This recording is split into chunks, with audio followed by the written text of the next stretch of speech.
ពីខ្ញុំនៅតូចខ្ញុំតែងតែទទួលបានការហៅអើងហើយត្រូវបានគេមើលរហូតដោយសារតែខ្ញុំមានពិការភាពក៏ពេលខ្ញុំបានthốngនិយមហើយវាបច្ចុប្បន្នប៉ះពាល់ផ្លូវចិត្តខ្ញុំមែនទែនប៉ុន្តែពេលនោះអត់មានអ្នកគេនិយាយពីសុខភាពផ្លូវចិត្តទេពិសេសចំពោះជនដែលមានពិការភាពហើយខ្ញុំបានសន្យាមួយខ្លួនឯងថាពេលធំឡើងខ្ញុំនឹងធ្វើអ្វីមួយដើម្បីផ្លាស់ប្ដូរទាំងអស់ហ្នឹងហើយថ្ងៃនេះខ្ញុំបានធ្វើវាជាមួយនឹងគម្រោង Mental Girl ដែលបានបង្កើតឡើងក្នុងគោលបំណងសំខាន់ពីរគឺទី1គ្រប់គ្រងសុខភាពផ្លូវចិត្តរបស់ជនដែលមានពិការភាពទី2ជំរុញឲ្យសហគមន៍បង្កើនការយល់ដឹងនិងគ្រប់គ្រងដល់ជនដែលមានពិការភាពឲ្យកាន់តែប្រសើរ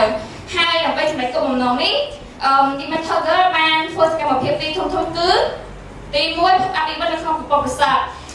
យើងបានធ្វើសកម្មភាពជាច្រើនដូចជាការសុំមតិនៅលើsurvey board ហើយនៅសកម្មភាពសំណួរចម្លើយទាក់ទងលើប្រធានបទសុខភាពផ្លូវចិត្តនិងជនដែលមានពិការភាព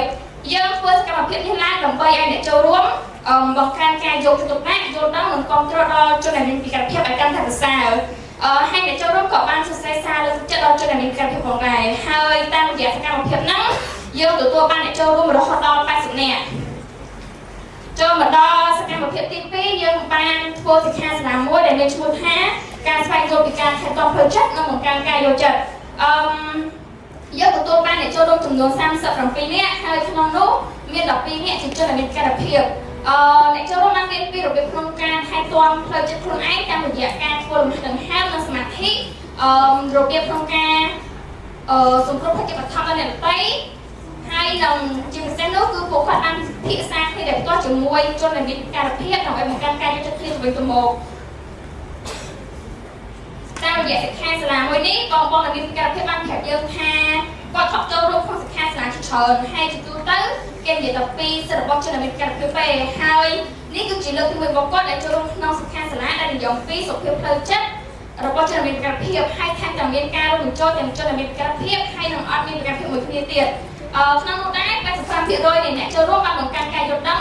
អំពីការថែទាំផ្លូវចិត្តខ្លួនឯងហើយ15%នៃអ្នកចូលរួមបានបង្កើនការយល់ដឹងអំពីពិការភាពមានរឿងមួយដែលពួកយើងអាចរំភាគបាននោះគឺមានអង្គសម្នាក់គាត់បានប្រាប់យើងថាគាត់គឺជាមនុស្សម្នាក់ដែលឆាប់ប៉ះពាល់ផ្លូវចិត្តមែនទែនដោយសារតែអត់ពិសោធន៍ពីអតីតកាលហើយភាគច្រើនពីបណ្ដាលមកពីការរើសអើងលើពីការភាពរបស់គាត់ហើយគាត់បានប្រាប់យើងថាសិក្ខាសាលារបស់យើងគឺពិតជាពិសេសមែនទែនពីព្រោះអីគាត់បានអំពីការធ្វើសមាធិនិងលំហាត់ដង្ហើមហើយគាត់អាចយកវាទៅប្រព្រឹត្តបាននៅពេលដែលគាត់មានការតានតឹងផ្លូវចិត្តហើយអ្វីដែលការតាំងពិសេសនោះគឺគាត់បានរៀនអំពីការសកម្មដែលអាចជួយគាត់ផ្នែកជាអ្នកដ៏ល្អសម្រាប់អ្នកជុំវិញខ្លួនគាត់ហើយគាត់សង្ឃឹមថានឹងអាចចូលរួមសកម្មភាពបែបនេះដល់មុខទៀតហើយនេះគឺជាហេតុផលដែលរំលឹកពួកយើងថាពួកយើងត្រូវតែបន្តគម្រោងមួយហ្នឹង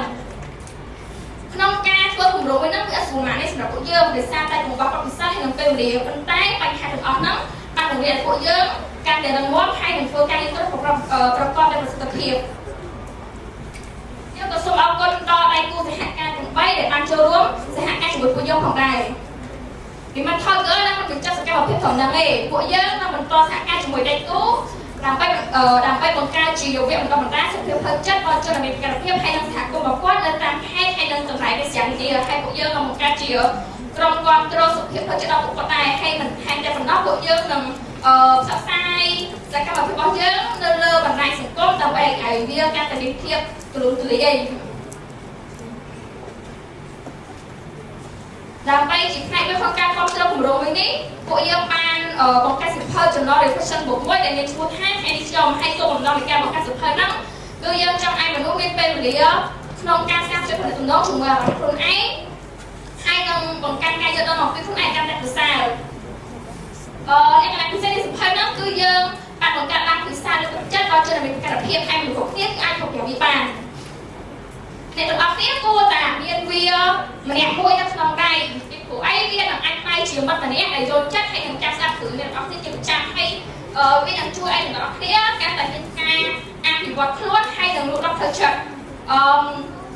ម្រាប់អ្នកទាំងអស់គ្នាចង់គ្រប់គ្រងគម្រោងនេះសូមចូលទៅកាន់ Facebook page ដើម្បីជាសភៅពីយើងឥឡូវនេះហើយយករួមគ្នាដើម្បីបង្កើតសហគមន៍របស់យើងកាន់តែមានការរួមចូល and together we here. Wow, okay, thank you.